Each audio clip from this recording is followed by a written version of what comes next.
Bueno, ¿cómo les va? Lamento no poder estar ahí, pero bueno, estoy ahí. No sé, es una cosa rara de estas cosas que nos propone la virtualidad. El motivo de esta charla es casualmente eso, hablar un poco de todo lo que para mí fueron disparadores cuando me acerqué un poquito al arte y que pudieron alimentar mis procesos de diseño, y es un poco el objetivo que tiene el seminario. Esto de, bueno, que ustedes puedan comprometerse con algo más, que no solamente sea los discursos y las cuestiones teóricas que tienen que ver con la arquitectura, sino que paralelamente podamos nutrirnos de ciertas cuestiones que tienen que ver, por supuesto, con el arte. Habremos seguramente aprendido entre todos que el, el mundo artístico es inconmensurable, por lo que es muy difícil poder apreciarlo. Y por eso empiezo con esto de que todo es, preguntándome si todo es arte, y fue lo que en principio vimos cuando hablamos de Gombrich en una primer clase, cuando él dice que no hay arte sino artistas, ¿no?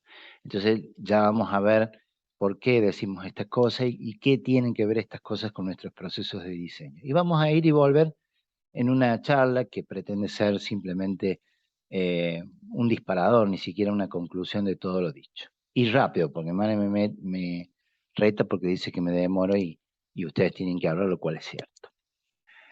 Eh, Jackson Pollock lo traigo simplemente como para unir y vincular la última clase, el lindísimo que tuvimos con el Ale Romanuti, donde, bueno, él expresaba estas fuerzas que empieza a tener el arte, sobre todo a partir de la década del 60, 70, 80, que no la pudimos ver a todas, pero que sí ya compromete la acción del artista, como en este caso él decía, el arte no solamente está en el producto, en lo producido, sino en cómo se hace ese arte. Y Polo, que es uno de esos, obviamente, ejemplos como más claros que se están dando alrededor de esta época, de esa época. Otro de los que mencionó, y no lo traigo por casualidad, sino para que ustedes vean, es el caso de Andy Warhol, quien, bueno, empieza a elaborar toda una cuestión conceptual a través de lo que se denomina el arte pop, y el arte pop no lo es porque sea popular, porque poca gente lo entendía en realidad, sino porque derivaba en que lo que estaba de alguna manera llegando al artista eran productos populares, y de ahí inspirando al artista eran productos.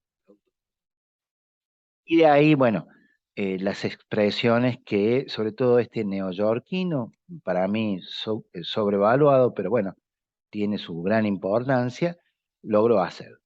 Andy Warhol. Le traigo esta primera impresión porque hay verán, un documental chiquito en Netflix que está bueno, que habla de la vida de él, del contexto, de lo que era Nueva York, y de por qué, digamos, él va generando todo este tipo de arte que luego se expande por el mundo, de tal manera que esta mujer que ustedes están viendo ahí es Marta Minujín, que es una artista plástica argentina, ¿sí? Es ella que en algún momento lo visitó a Andy Warhol. Creo que está viva todavía. Entiendo que sí. Eh, que se mete en ese mundo y es verdaderamente ella es algo muy particular, y con lo cual nosotros podemos estar ciertamente, o entre comillas, orgullosos de tenerla como una de las artistas más consideradas. Fíjense, esto es una obra de ella, es un Partenón de libros, ¿m? Que hace al frente de la Facultad de Abogacía, acá en Buenos Aires, en donde resume una cuestión conceptual que tiene que ver que la arquitectura está sobre pilares de la lectura y, bueno, en fin, una serie de consideraciones. Este primer disparador tiene que ver con Warhol y con su forma de ver ese mundo desde lo básico, desde lo esencial. Esta es una obra de Warhol que se llama El plátano. Bueno, no hay que ser muy inteligente para darse cuenta. Pero acá empiezo a linkear cosas que a mí me interesan y que a mí en la década del 60, del 70, del 80, inclusive del 90, o sea, todo lo que fue fin del siglo pasado, artes tuvieron se fueron nutriendo entre ellas, de tal manera que cuando se escuchaba música se lo hacía desde alguna de estas esferas posibles que el arte estaba proponiendo en ese momento. Este es un discazo de alguien que se llama Nico, de Velvet Underground. Nico, una banda neoyorquina, por supuesto. Digo por supuesto porque tiene mucho que ver con Warhol, que en la tapa del disco ya está proponiendo un tipo de música que tiene que ver con la música pop. La música pop sale un poco eh, de esta banda, del fines de los 70 creo que es, o mediados de los 70. De verdad yo era chico, pero tengo el disco, lo debo tener por ahí, bueno, no importa, eh, y es muy buena banda. ¿A qué voy con esto? A que si nosotros tenemos esa expresión y le vamos dando de alguna manera, un esquema que a mí me permite saber de dónde vienen las cosas, probablemente esta obra de este maestro, que es lo único que voy a leer, que se llama Mauricio Catelán, es lo único que voy a leer porque no pienso acordarme su nombre. Bueno, tiene, digamos, esa cuestión conceptual de lo que significa la banana pegada en una pared. Le ha ido bien con eso. Ahora, no fue él el primero que fue al recurso directo de una imagen, como puede ser el plátano, llevándolo conceptualmente hacia lo que en la actualidad puede llegar a ser un relieve. Digo porque en la primera clase ya saltó esta cuestión de, de este pintor y escultor, y yo pensé para mis adentro, bueno, no estás inventando nada. En realidad ya Warhol lo había dicho.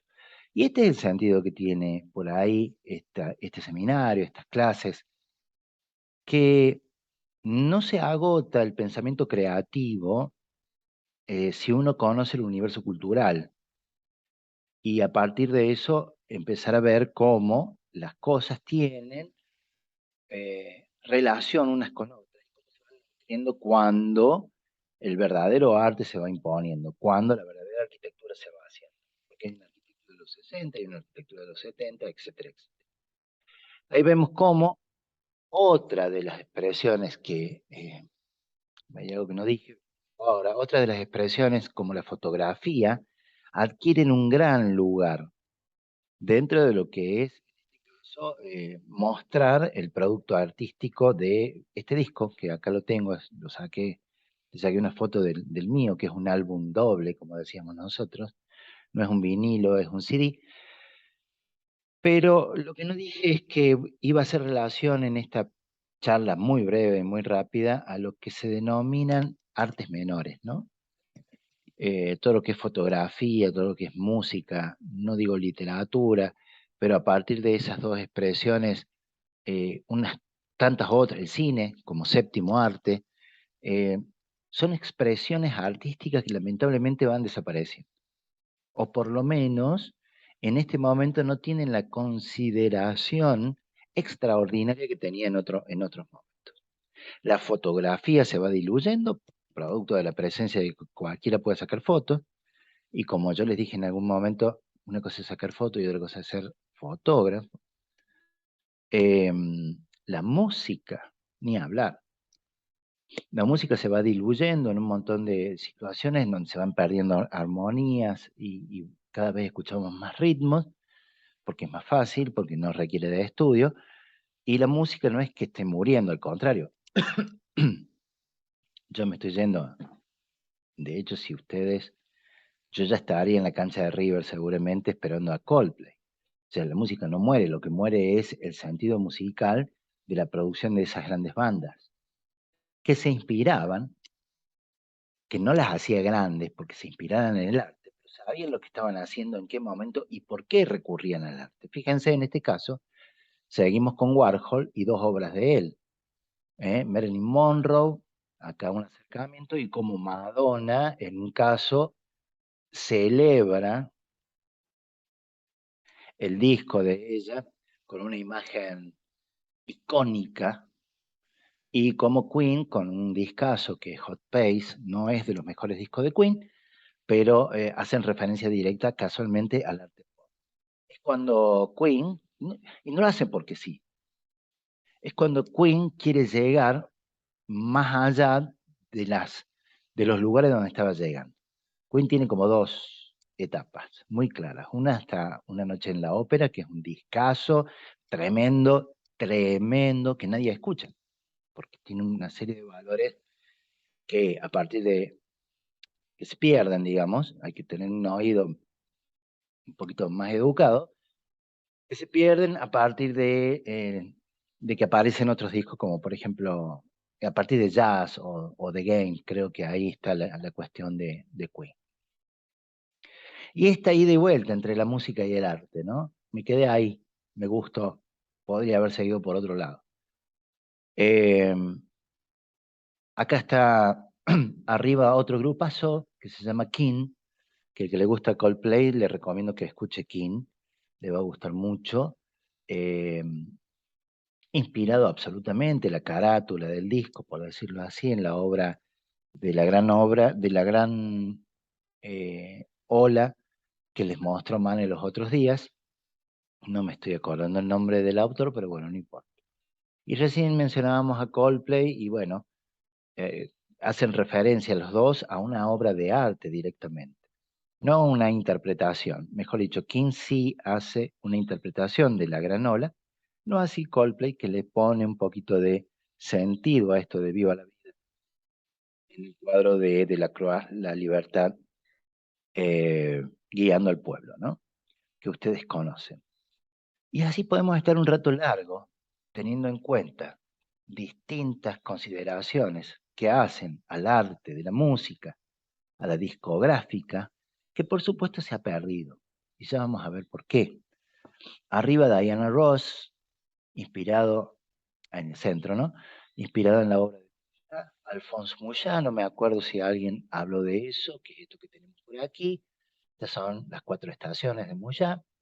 Acá la tenemos a Diana Ross, una de las reinas icónicas de la música disco, ¿eh?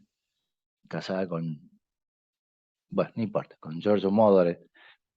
Nada, se me vienen a la cabeza mil cosas para contarles, que Giorgio Moroder es, si se quiere, el padre de la actual música electrónica, ¿eh? La música electrónica fue, Mane me va a retar porque me voy por las... No importa. Música electrónica fue descubierta, no se dice, fue pergeñada en principio por un tipo que se llamó Walter Karloff, que cambió su nombre porque se cambió de sexo, no me estoy acordando el nombre de mujer, pero Walter Karloff sintetiza por primera vez la música y lo hace con la novena de Beethoven. Y lo hace para una película. Fíjense cómo se va atando la cosa. Lo hace para una película que se llamó La Naranja Mecánica, de Stanley Kubrick.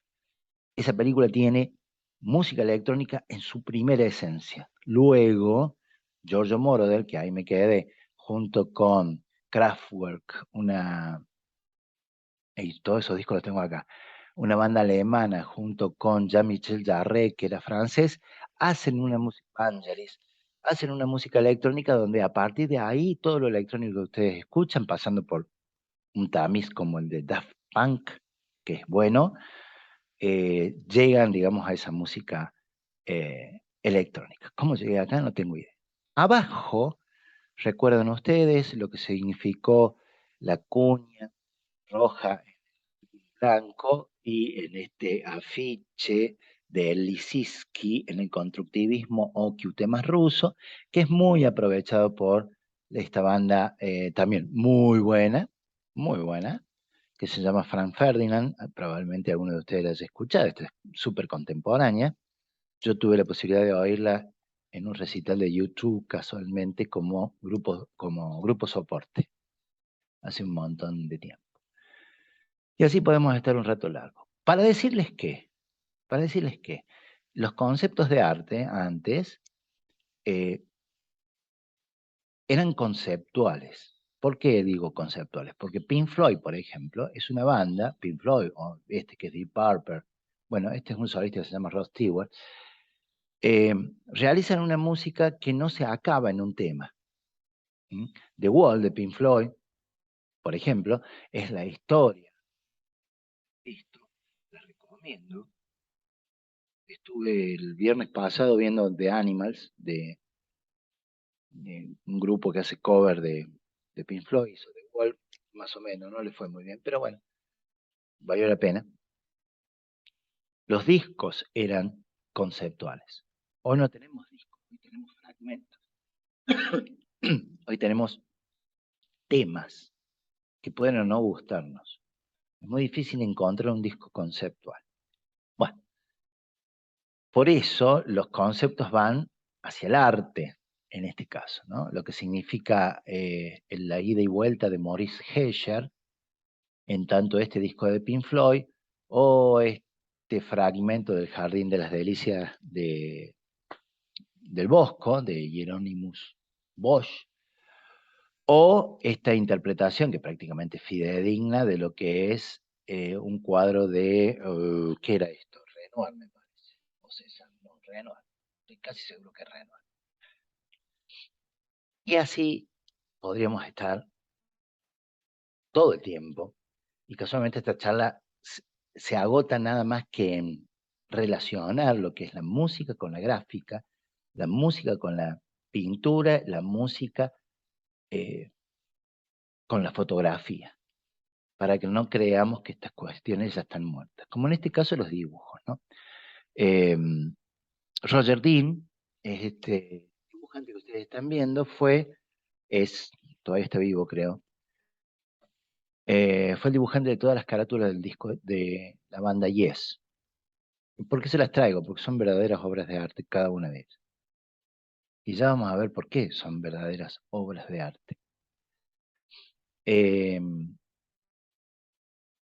Recuerden ustedes que estamos hablando de esto, de la década del 70-80, cabalgando ahí. Quiere decir que todo esto es dibujo, acá no hay computadora todavía, por lo que hace de esta expresión una búsqueda todavía más increíble por parte de del pintor, ¿no? Pero quiero decir, el compromiso de la pintura dentro de la música en ese momento tenía como estaba muy marcada. Teniendo en cuenta una de esas carátulas de disco, me di cuenta yo y voy tomando cuestiones que no son casuales, y fíjense cómo antes las cosas se pensaban. Eh, el ornamento orgánico que tiene esa carátula tiene mucho que ver con esta propaganda del afiche de Tropón que hizo Van de Velde. Prácticamente lo mismo, sí utilizan los mismos colores y todo lo demás. Yo indagando un poquito, pues soy un nerd importante, eh, esta publicidad tiene que ver con eh, una cadena de alimentos y cómo los alimentos son saludables y hacen bien. De hecho, esto que tienen ustedes acá es un huevo que se rompe, tienen la yema y la clara abajo.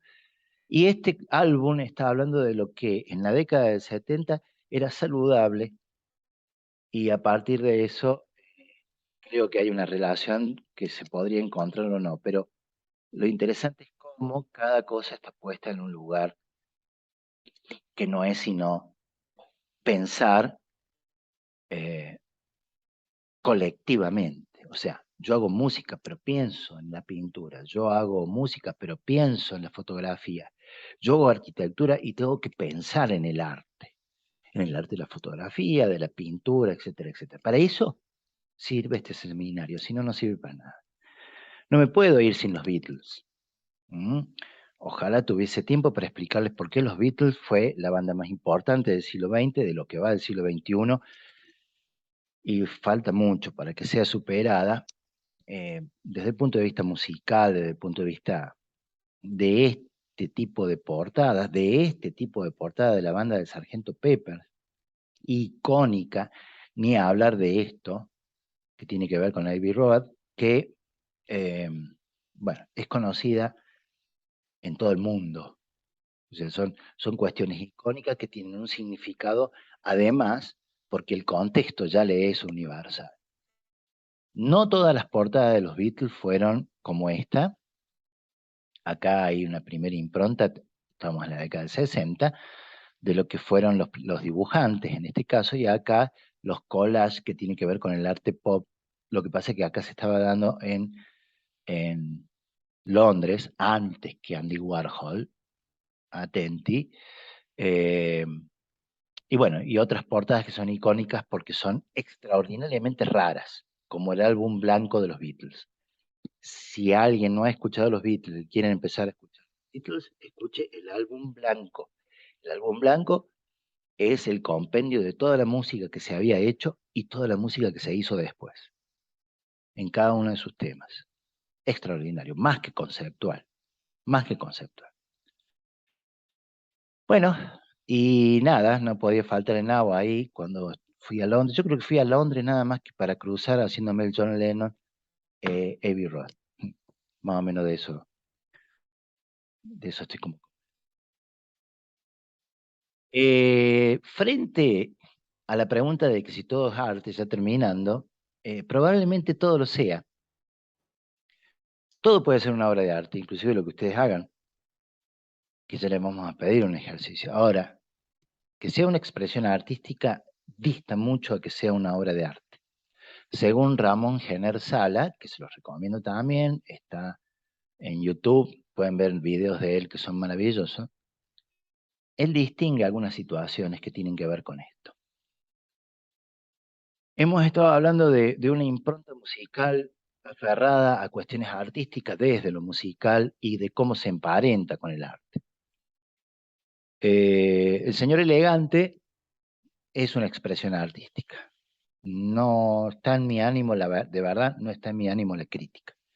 Sí decirles que para que él realice una obra de arte, tiene que cumplir, según Ramón Jenner, con 4 estadios o estadios posibles que hacen que ese arte tenga un valor, que lo que él esté diciendo, cantando o no sé qué cosa hace, tenga un valor el día de mañana. Probablemente lo sea. Él dice que, sí o sí, para que algo sea una obra de arte, tiene que tener una técnica y un avance en la técnica, como fueron cualquiera de las expresiones musicales hechas por Pink Floyd, los Beatles, Deep Purple, Supertramp, o cualquiera de las bandas de los 60, 70, después del rock and roll. ¿Eh? El rock and roll es rítmico. Los Beatles fueron los que dieron una gran vuelta de tuerca. Si ustedes quieren, los Rolling Stones también. Entonces, cuando aparece la técnica, ahí nos empezamos a acercar a lo que puede llegar a ser una obra de arte. El significado icónico, o sea, lo que significa para muchos lo que se está haciendo como arte. Fíjense que no es una cuestión que tenga que ver con el género musical, ni es una crítica a lo que yo estoy haciendo. Yo tengo un gran respeto por la Mona Jiménez. No viene hoy al caso, pero tengo ahí algún disco de la Mona Jiménez. No escucho a la Mona Jiménez, no me siento a escucharla, pero entiendo que desde el punto de vista del significado,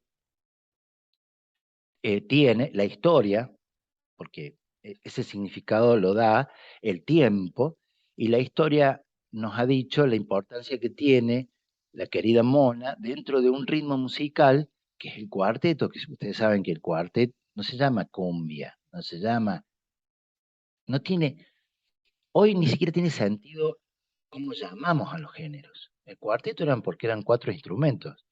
A ver si me acuerdo. Piano, batería, guitarra y bandoneón. No, y no bandoneón, el otro. Acordeón. Esos 4 instrumentos son los 4 instrumentos esenciales por los cuales el cuarteto Leo, que era un cuarteto, irrumpe con una música prácticamente folclórica dentro del centro del país, que es Córdoba, y la Mona Jiménez le da una vueltita de rosca más, y si se quiere, Rodrigo le da la última vuelta de rosca. ¿Cómo hacemos para hablar todo esto? No sé, pero bueno, significado tiene que tener también una obra de arte. Probablemente todavía no tenga significado la obra de este muchacho elegante. Y un argumento, o sea, una cuestión argumental que lo lleve como pieza artística, en este caso musical, a generar nuevos compromisos con la vida de la gente. Por eso decía yo recién lo de la Mona Jiménez. La Mona Jiménez da respuesta a necesidad de mucha gente. Probablemente no sea yo, probablemente no sean ustedes, pero hay mucha gente que sigue a la Mona desde un concepto de vida. Eso es argumental, ¿no? Entonces, el argumento es parte de, obviamente, una obra de arte. Y lo que sí, a todos o no, puede llegar a cumplir, no con una obra de arte, sino con una expresión artística, es la emoción. O sea, en definitiva, toda expresión artística puede o no emocionarnos, pero está ahí, esa franja. Todavía no se descubre el artista. Entonces, elegante probablemente emocione a alguien. Elegante probablemente no emocione a nadie. Probablemente haga surgir sentimientos que están relacionados con la emoción. Y eso es el primer estrato del arte. Si yo me acerco a un cuadro y me emociona, estoy frente a una primer situación que lo hace una obra artística. Pero la argumentación, el significado y la técnica es lo que termina de redondear. Bien, fotografía dije como algo que se está diluyendo, que se está perdiendo.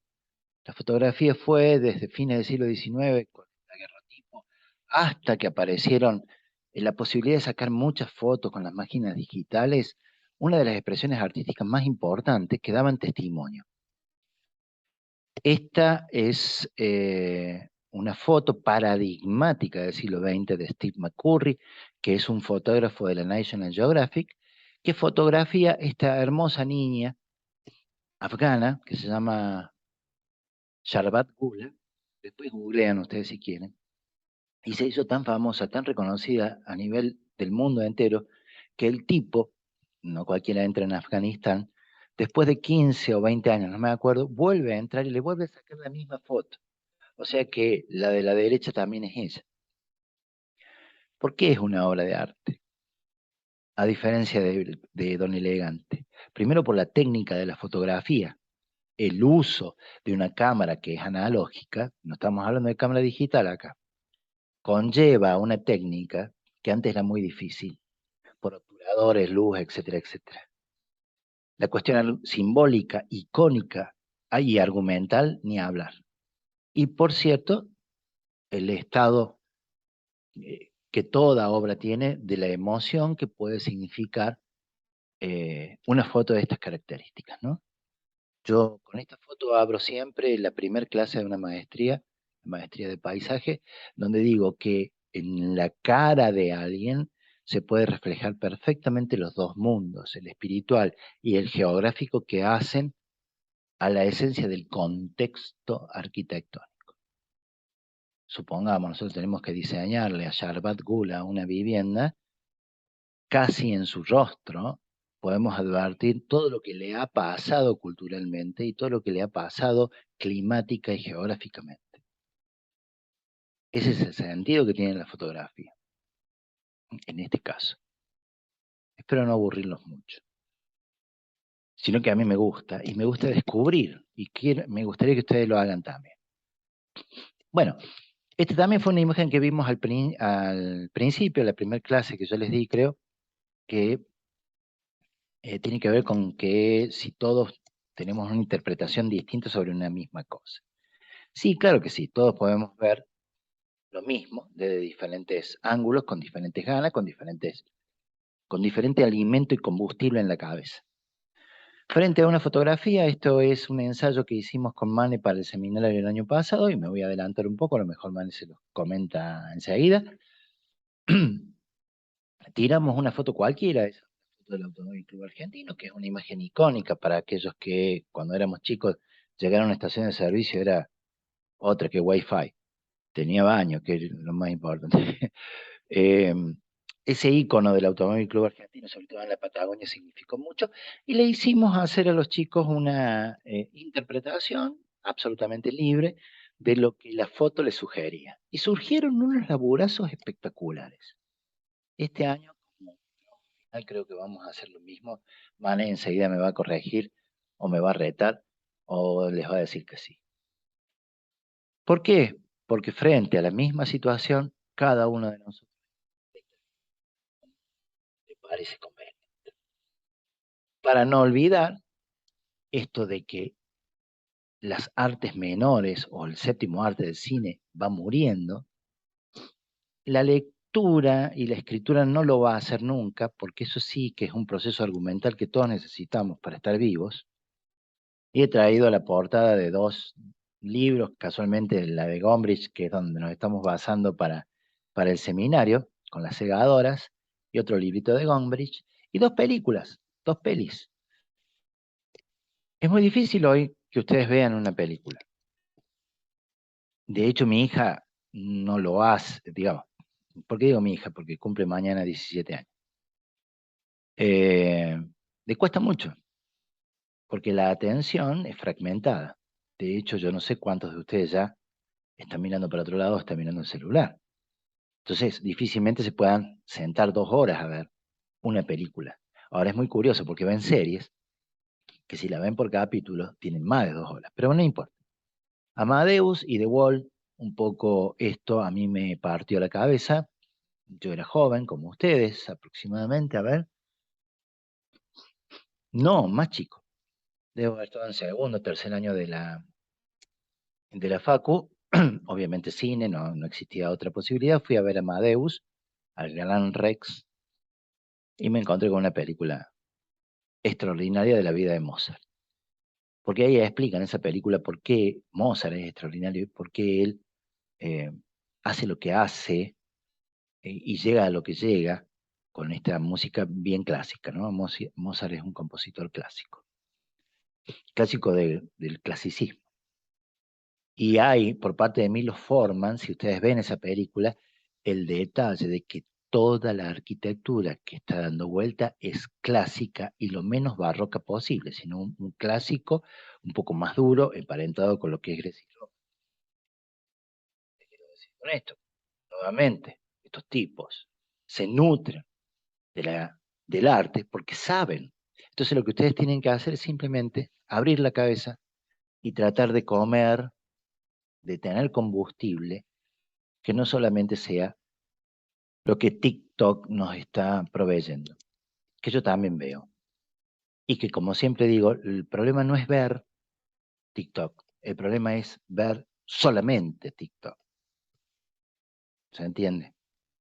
Entonces, nada, vean TikTok, no hay drama, pero léanse un libro, siéntense a escuchar música, pinten, vean cine, etcétera, etcétera. Vean ballet, danza, como esto que me está quedando acá.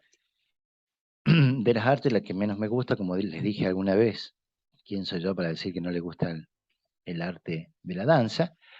Este es el arte clásico, pero lo veo bailar a Michael Jackson, por favor, es una obra de arte. De hecho, es icónico. De hecho, junto con Madonna son los reyes del, del pop, ¿no? Y por último, este viejo divino que es Brescia, que nos aproxima a otra cosa que ya se murió, que es la estructura artística del cómics. No quiere decir que no existan cómics como Mafalda, que lo tienen acá, de un capo que es Joaquín Lavado, que lo conocemos como Quino, sino a este tipo de cómics en donde cada uno de esos cuadritos es una obra de arte.